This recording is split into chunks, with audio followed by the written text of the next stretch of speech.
ఏదో మా మీద వ్యతిరేకంగా చేస్తున్నారు. ఇంకా తెలిసిందే కదా, ఈ విష్ణు మాటలే ఇన్ఫ్లుయెన్స్ అయిపోయి మాట్లాడుతున్నారు అని చెప్పాను కదా. ఏది చెప్తే అది మాట్లాడుతున్నారు.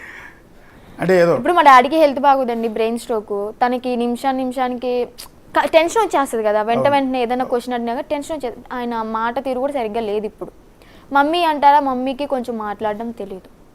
సో అలాగా ఇది పాయింట్ ఆఫ్ చేసుకొని విష్ణు అన్నీ తెలుసుకొని వీళ్ళకి ఇలా మాట్లాడండి, ఇలా అయితే ఇలా జరుగుతుంది, మీ పిల్ల మీకు దక్కుతుంది అని చెప్పని వాళ్ళ చేత మాట్లాడించారు. అంతే. ఇష్టం లేదు అంటే ఇప్పుడు నేను ఇంకా వచ్చాను కాబట్టి కరాఖండికి చెప్పేస్తాను. నాకు లేడీ అఘోరికి పెళ్ళయింది.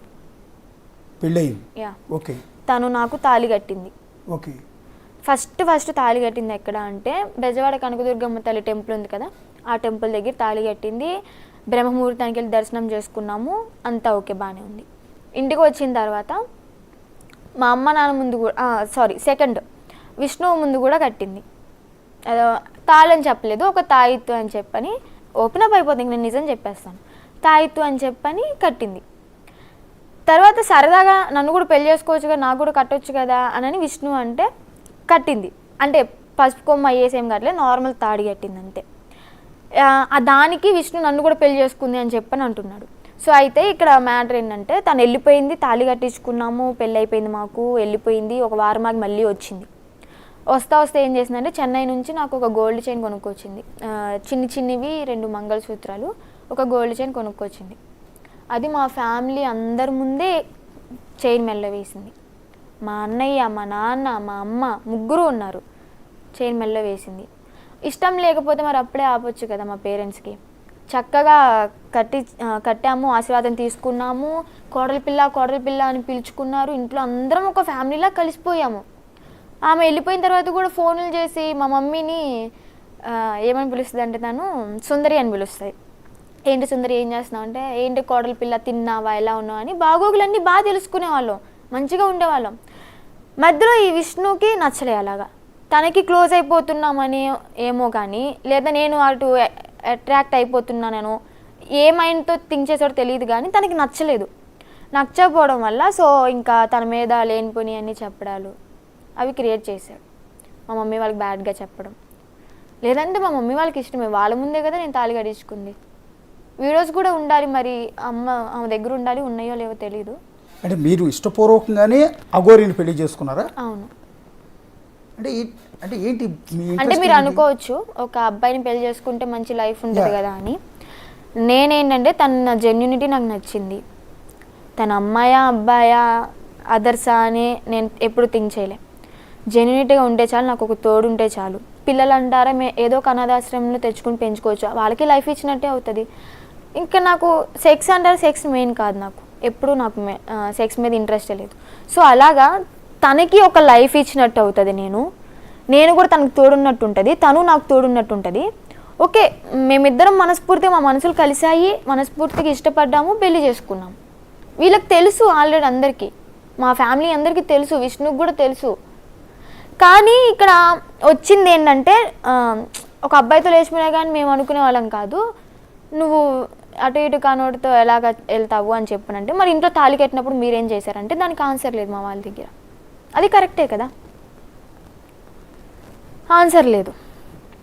సో అలాగ దాన్ని ఇష్టపడడం అయ్యింది. తనతో పాటు సహజీవనం చేయడానికి ఇప్పుడు నేను మేజర్ని, ఎవరినైనా ఇష్టపడవచ్చు, అమ్మాయిని ఇష్టపడవచ్చు, అబ్బాయిని అలాగ ఇష్టపడవచ్చు, పెళ్లి చేసుకోవచ్చు, సహజీవనం చేసే హక్కు నాకుంది, నాకు ఇష్టమైన వాళ్ళతో ఉండడం.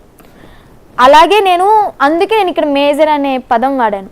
దాన్ని పట్టుకొని విష్ణు ఎగతాళి చేస్తూ నువ్వు మేజర్ కదా అని 100 సార్లు నా చెవు దగ్గరే మాట్లాడాడు అనమాట.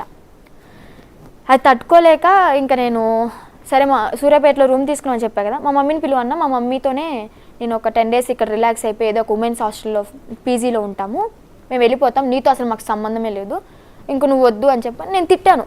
విష్ణుని తిట్టా, నువ్వు మా ఫ్యామిలీకి దరిద్రం అని చెప్పని తిట్టా. దానికి ఓకే, నా దరిద్రం నీకెందుకులే, నీ కర్మ నాకు వద్దు అని చెప్పని కటిఫ్ చేసుకున్నాను. నిన్న నైట్ కటిఫ్ చేసుకున్నాడు. ఇంక మా మమ్మీ వాళ్ళు వచ్చారు, 2కో ఏమో వచ్చారు మా మమ్మీ వాళ్ళు. ఇంకా అప్పటికప్పుడే బయలుదేరి బస్సు కోసం వెయిట్ చేస్తూ 5:30కో 6కో సూర్యాపేటలో బస్సు ఎక్కాం, విజయవాడ బస్సు. విజయవాడ వచ్చాము. విజయవాడ వస్తే మమ్మీ నన్ను ఎక్కడ తీసుకెళ్తున్నారు మమ్మీ, ఇంటికే కదా తీసుకెళ్తుంది అంటే ఇంటికే అని చెప్పని విజయవాడ వచ్చేదాకా నమ్మించారు. విజయవాడ వచ్చిన తర్వాత రేపల్ల బస్సు ఎదుగుతున్నారు మా సొంతూరు తీసుకెళ్ళడానికి. అక్కడికి నేను రానని చెప్పా, అమ్మ నేను ముందే చెప్పా, నేను మన ఊరు వస్తాను, నేను కాదంట్లా, కానీ నాకు రెస్ట్ కావాలి, నా మైండ్కి రిలాక్స్ కావాలి. ఈ గొడవల మధ్యలో నేను అక్కడికి వచ్చి వాళ్ళ మాటలు విని నేను సూసైడ్ చేసుకున్నా కానీ మీకు ఆశ్చర్యపోవక్కర్లేదు అని చెప్పని అన్నాను. ఇప్పుడు అందుకే నేను ఇక్కడికి రావడం జరిగింది. ఎందుకంటే వీళ్ళు ఏవేవో మందులు వేస్తున్నారు నాకు. మొన్న విష్ణు గుంటూరు మానస హాస్పిటల్ అని చెప్పి సైకాలజిస్ట్ హాస్పిటల్ దగ్గర తీసుకెళ్ళారు. ఆ డాక్టర్ ఏంటంటే విష్ణు చెప్పిన మాటలు విన్నాడు. విష్ణు కొన్ని అటు ఇటు చెప్తుంటే నేను కరెక్ట్గా చెప్పాను. ఆ మాటలు విని నాకు ట్యాబ్లెట్లు ఇచ్చారు కానీ నాకు ఎలాంటి చెకప్స్ జరగలేదు. ఏ టాబ్లెట్లు ఇచ్చారమ్మా? అవి మా అన్నయ్య వాళ్ళు దాచేసుకున్నారు. ఇప్పుడు ఆ పేపర్ ఉండదు కదా, హాస్పిటల్ ఇచ్చిన పేపరు, అది చూపించి నన్ను పిచ్చిదాన్ని అని చెప్పి మళ్ళీ వెనక్కి తెచ్చుకోవాలని చెప్పి ట్రై చేస్తున్నారు. ఇప్పుడు పిచ్చిదారి మీద చూస్తున్న జనంలో ఏ ఒక్కరు కూడా అనుకోరు. అదే కదా, మెచ్యూర్డ్గా మాట్లాడుతున్నాం, అదే కదా, చక్కగా మాట్లాడుతున్నాం.